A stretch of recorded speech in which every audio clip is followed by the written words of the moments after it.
Mr. President, President Obama has left the American people to wait many years for a serious plan, one that poses no additional risk to our nation or our armed forces.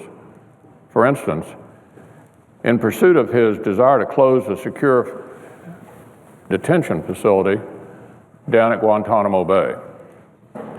Americans have been waiting for 7 long years to find out what the serious plan might look like. They're still waiting today. What the President sent to Congress yesterday isn't a plan.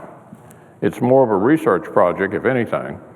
It does call on Congress, however, to act. Turns out we already have.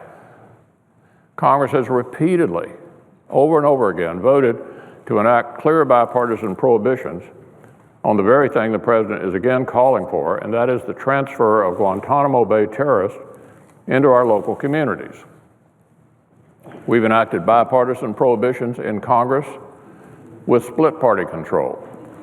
We've enacted bipartisan prohibitions in Congresses with massive, overwhelming Democratic majorities. Just a couple of months ago, members of Congress in both parties expressed themselves clearly one more time. Not once, but twice, and on an overwhelming bipartisan basis. President Obama signed these bipartisan prohibitions into law as well. So let's not pretend there's even the faintest of pretenses for some pen and phone gambit here.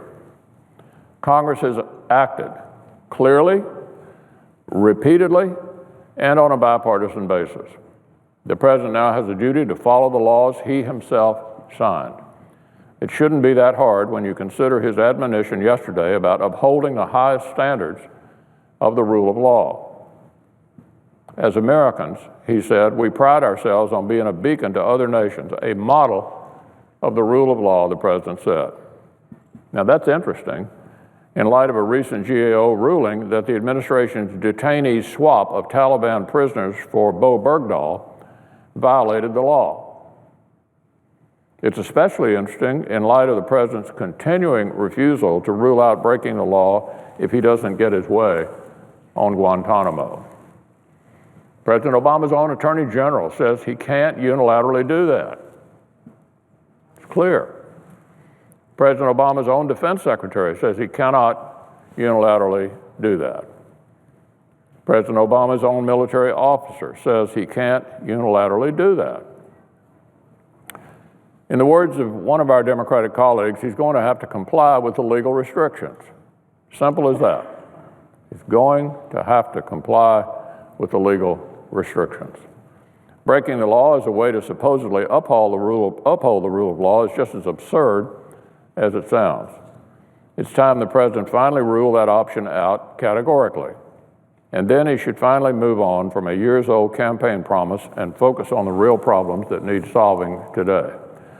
My own hope is that the Commander-in-Chief will not put his own chain of command in the position of having to carry out an unlawful direct order. But look, closing Guantanamo and transferring terrorists to the United States didn't make sense in 2008, and it makes even less sense today. We're a nation at war. The administration's efforts to contain ISIL thus far have not succeeded. The next president may very well want to pursue operations that target, capture, detain, and interrogate terrorists, because that's how terrorist networks are defeated. Why would we take that option away from the next commander-in-chief now? And let's be clear, the two options on the table are not keeping Guantanamo open or closing it, but keeping Guantanamo terrorists at Guantanamo or moving them to some Guantanamo North based in a U.S. community. Changing the detention center's zip code is not a solution. It's not even serious. The fact that the President missed a deadline for submitting a plan to defeat ISIL last week, presumably because he was just too busy working on his ancient campaign promise, is just completely unacceptable. Now, some of the most senior national security officials within President Obama's own administration are already working to better position the next president for the national security challenges that we will face in 2017. It's time President Obama finally joined them and us in the serious work of keeping Americans safe in a dangerous world.